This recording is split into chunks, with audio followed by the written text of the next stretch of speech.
Bonjour à toutes et à tous, on se retrouve aujourd'hui donc pour l'étape 18 entre Pau et Luzardiden. Donc franchement une étape qui va certainement être sublime. J'ai pris Peter Sagan en début d'étape parce que j'ai envie d'aller gratter quelques petits points pour le maillot vert. On va regarder vite fait les formes des coureurs. Voilà, il y a Conrad et Kelderman qui sont en bonne forme, les deux coureurs franchement qu'on attendait au top pour cette journée. Donc c'est cool, les répondre présents parce que c'est vraiment le jour ou jamais pour la troisième place. Allez, on va envoyer je pense ouais carrément en échappée Sagan parce qu'il y aura forcément une échappée aujourd'hui. Est-ce qu'on n'enverrait pas aussi avec nous Conrad éventuellement ou Bourman, je sais pas trop. Allez, Conrad, allez. Voilà, Conrad qui va partir avec nous. Allez, je vous redis aussi éventuellement, si vous voulez me suivre sur TikTok, je partage des vidéos, des grands moments du sport en général et du sport français, on va dire principalement. Voilà, je pense que ça peut vous intéresser, je pense que si vous êtes fan de sport. N'hésitez pas à me rejoindre sur TikTok, je partage des grands moments du sport français, des grands moments même du sport en général, enfin genre les records et tout de pas mal de disciplines, hein, du cyclisme, aussi bien également de l'athlétisme, de la natation même également, et aussi pas mal le rugby aussi, le rugby c'est vrai que j'aime bien. Mais donc voilà, n'hésitez pas à venir me rejoindre, je vous mets le lien de mon compte dans les commentaires et dans la description. Je pense que ça va vous régaler, hein. J'ai quand même mis pas mal de vidéos, j'ai quasiment 5000 abonnés je pense au moment que je vous parle. Donc voilà, je pense que ça peut vous intéresser, donc n'hésitez pas à me rejoindre. Allez, nous du coup l'objectif de l'étape, ben voilà, du coup vu qu'on a Sagan et Conrad dans l'échappée, Sagan va principalement faire le taf pour Conrad, éventuellement prendre des points aussi pour le maillot vert, parce que même si Van Der Poel est à 100 points de nous, ou un petit peu plus, je sais plus, enfin une centaine de points, j'ai quand même un petit peu peur de lui. Enfin, je sais qu'il peut me mettre la misère, il prend pas mal de points. Donc voilà, je peux pas prendre le risque parce qu'il est capable de prendre des points lui au chrono aussi. Donc ouais, mieux vaut, je pense, anticiper et assurer le maillot vert pour cette fin de Tour de France. Et en plus, Van Der Poel qui est dans cette échappée. Bah, j'ai très bien fait d'y aller du coup. J'avoue que j'avais pas du tout vu. Alors on va sur le sprint intermédiaire du coup avec Peter Sagan. Surtout qu'en plus il y a Van Der Poel dans le groupe, donc faut faire gaffe. Si on pourrait passer devant lui, ça serait vraiment l'idéal. Et j'avoue que pour le coup, j'ai vraiment bien fait d'aller dans l'échappée, hein, parce que là, si Van Der Poel prenait 20 points, il aurait quand même pu être potentiellement dangereux quand même, hein, parce qu'après, avec les champs, plus le chrono, et en plus, je crois qu'il y a une autre étape de plaine avant le chrono. Allez, c'est bon, on passe devant.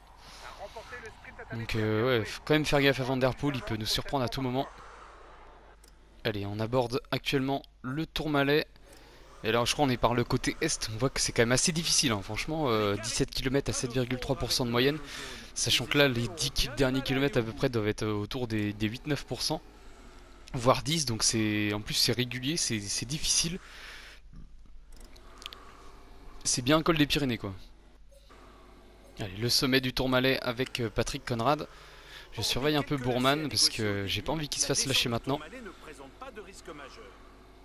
Allez, on va remonter un peu pour en mettre une, histoire d'assurer vraiment le maillot. Puis en plus il y a des primes à prendre au bout, donc faut y aller en tout cas. Allez, on va prendre un petit peu de ravito quand même. C'est dommage d'en gaspiller un peu maintenant, mais bon.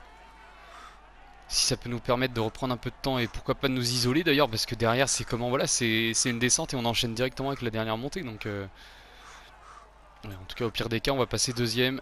Je vais pas prendre plus de ravitaillement que ça. Oula. Oh non, la défaillance. J'ai essayé de lâcher la jauge d'accélération au dernier moment, mais Jack Egg a pas l'air d'être mieux que nous, hein. Ah si, il va quand même réussir à passer devant nous. Les autres vont peut-être nous doubler aussi. Allez, ça va le faire pour la deuxième place. Ouais, c'est bon. Et puis on prend quand même 15 points, c'est pas trop mal. Derrière, c'est comment Bourman, ça va le faire. Pareil, bon, Kelderman, il est facile, ça va. Allez, Conrad, il est devant. Voilà, il y a Bronchia, je crois. Il y a eu des chutes et tout. J'ai vu des coureurs qui se sont arrêtés. Probablement une chute de Valverde ou je sais pas encore, de la Movistar. Allez, devant en tout cas, on a toujours Conrad qui est bien engagé, je pense, pour aller peut-être chercher un podium. Ou je sais pas, quand même, ils ont une 2 minutes d'avance. Sachant qu'il n'y a pas de vallée, donc ils vont pas perdre spécialement de temps. Là, je vais demander de s'économiser dans les roues et après on verra. Mais je pense qu'il peut être pas trop mal. Je pense qu'en plus, il nous a montré qu'il était probablement le plus fort du groupe, surtout que lui, il a pas pris son ravitaillement. Donc ça peut pourquoi pas le faire, mais il faudra bien manœuvrer, quoi. C'est surtout ça. Et derrière, on espère aussi que Roglic et Pogacar vont pas être encore aussi forts que les autres étapes.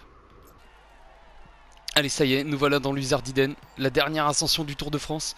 Et on est bien placé, franchement, on est bien là avec Patrick Conrad. Franchement, j'y crois pour une victoire d'étape, ce serait vraiment incroyable finir là-dessus. Et peut-être en plus aller chercher un top 3 avec Wilco Kelderman derrière. D'ailleurs, je vais reprendre Wilco. On va pas prendre de risque, hein. J'ai pas envie de perdre du temps bêtement. Allez, la Ineos qui commence déjà à accélérer dès le début du col. C'est moitié même une attaque qui nous met là, Gao Gunart. Il est suivi d'ailleurs par Pogacar. Et je me disais éventuellement pourquoi pas moi aussi accélérer, sachant que j'ai encore Conrad devant, donc ça me fait plus ou moins un relais aussi, donc j'ai bien fait de l'envoyer devant, ça nous donne plusieurs possibilités pour le final. Et Gao Gunart qui a carrément lâché Pogacar, quoi. Le mec il est au taquet là. D'ailleurs j'étais un peu étonné qu'il continue son effort voyant Pogacar dans sa roue, mais bon c'est vrai que Carapaz est tellement loin en général que bah, on s'en fiche un petit peu finalement de Pogacar. Alors, du moins on joue plus dans le même cours que lui. Oulala, là, attaque de Richard Carapaz devant, il va essayer de rejoindre Gao Gunart. Là par contre là c'est pas cool. On va mettre directement Bourman à relayer. Parce que là Carapaz c'est clairement notre adversaire numéro 1. Par contre il est où Bourman là? Il est derrière nous, bah, on n'est pas rendu, on n'est pas prêt de relayer, hein. Bon après il y a les autres équipes qui continuent de rouler, je crois que c'est la Yumbo. Avec Carapaz de toute manière il a été repris. Et en tout cas bel effort de Gao Gunart, hein. Il arrive à creuser un petit peu quand même.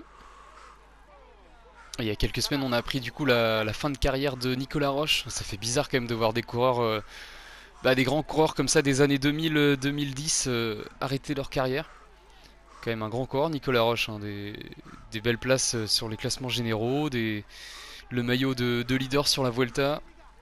Vraiment un grand coureur, ça fait vraiment bizarre. Enfin, limite je me sentirais vieux alors que j'ai que la vingtaine quoi. Ça fait bizarre de voir des coureurs comme ça partir. Des coureurs en plus qu'on apprécie, hein. Je pense que Nicolas Roche, il y a peu de gens qui le détestent, hein. Et franchement Nicolas Roche qui a 37 ans ces années, on a vu sur le Giro encore, il était à l'offensive et tout. Ouais, franchement pour son âge, il était loin d'être ridicule, hein. Donc c'est un peu dommage de le voir partir déjà, mais bon dans un sens, de toute façon c'était soit cette année ou soit l'année prochaine de ce qu'il disait, donc bon voilà. Allez Conrad on va lui redonner du ravito parce que devant il se fait limite lâcher par Lutsenko. Et Lutsenko qui se défend bien, hein. Je pensais pas que c'était le plus gros danger de Conrad, mais c'est vrai que Lutsenko, il est pas mal non plus en montagne, hein.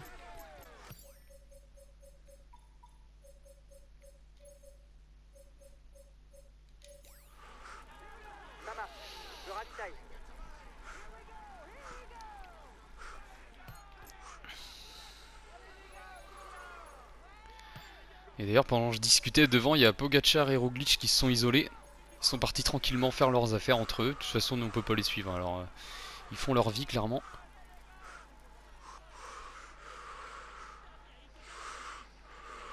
Allez, accélération de la Ineos, c'est qui cette fois qui y va? Est-ce que c'est encore Gao Gunart qui a vraiment des jambes de feu aujourd'hui? Ou est-ce que c'est Richard Carapaz? Je sais pas du tout. Et je pense que les deux sont là. Et on a... Ah non, c'est Geraint Thomas cette fois-ci. Ouais, tout à l'heure on a rattrapé Gao Gunart, mais a priori il doit être un peu cuit. Et là par contre, là on n'arrive pas à suivre. Là c'est important, il y a Carapaz devant avec Uran. Il faut absolument les suivre dès maintenant. Il nous reste encore 5 km et on n'a plus énormément d'énergie, hein. Franchement j'espère que mes adversaires directs ont des mauvaises formes, on va pas se cacher. Et par contre si Uran il reste 3ème du Tour de France, là, le mec il fait un braquage, on l'a pas vu du tour quasiment, enfin il me semble pas qu'on l'a vu tant que ça.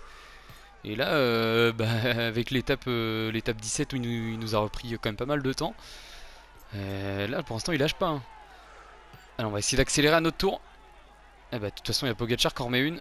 Je voulais accélérer pour voir où ils en étaient les autres, mais a priori ils sont encore pas trop mal.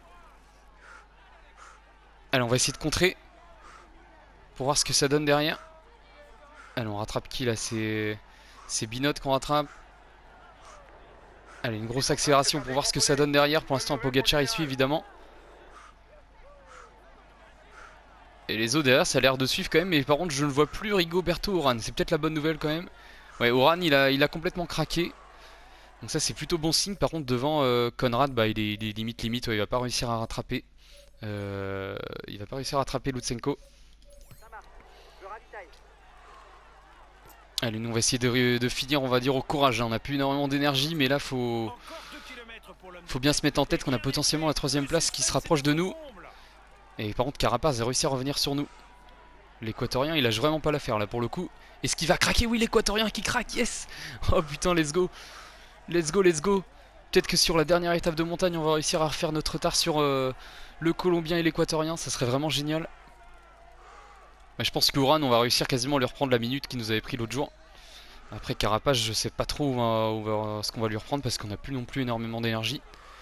Et devant Conrad qui devrait finir, et bah non, j'allais dire deuxième, mais il y a Pogacar et Roglic qui sont juste derrière.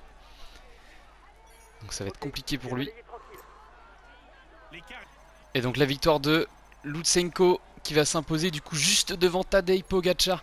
Et comme quoi, il fallait vraiment minimum 2 minutes pour les gagner. Hein. Encore, c'était juste. Hein. Et Primoz Roglic du coup qui finit troisième et une magnifique quatrième place quand même de Patrick Conrad qui aura fait un super Tour de France. Et nous devrait finir cinquième. Est-ce qu'on aura pris beaucoup de temps? Je sais pas du tout. Allez, on fait le dernier jump. Ah, franchement, super taf de notre équipe parce que quand même mettre 2 coureurs dans le top 5 sur une étape aussi difficile, sachant qu'on n'a pas les meilleurs grimpeurs du tout en montagne. Enfin, on a quand même des coureurs de classe, on va dire, mondiale, mais bon, sur un Tour de France en dernière semaine, on les attend pas forcément à ce niveau-là. Donc voilà, un super, franchement, Kelderman 5ème du coup. Et on reprend que 36 secondes quand même sur Carapace, donc je crois que c'est le temps à peu près qu'il nous avait repris l'autre jour, sur l'étape donc 17. Et sur Uran, bah, on reprend quand même pas mal de temps, hein, 1,33, donc 1,13 plutôt. Donc franchement c'est vraiment de bon augure, on va avoir le classement général. Et du coup on repasse quatrième.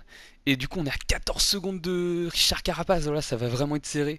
Et on va finir certainement pas loin de 10 minutes quand même du maillot jaune, c'est ouf quand même pour une troisième place finir à 10 minutes. Alors que franchement c'est bien défendu et tout. On a été chercher quand même quelques petites victoires d'étape, je sais plus exactement, mais avec Kelderman on a quand même été présent quoi.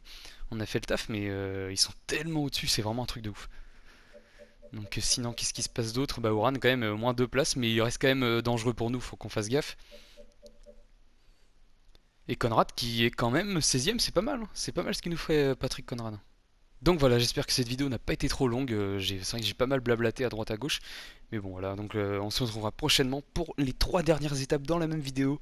Donc potentiellement chercher pourquoi pas une dernière victoire d'étape. Et surtout la troisième place au classement général, ce qui serait vraiment quand même limite un exploit. Franchement c'est vraiment énorme ce qu'on est en train de faire. Donc voilà, on se retrouve prochainement. Allez, ciao.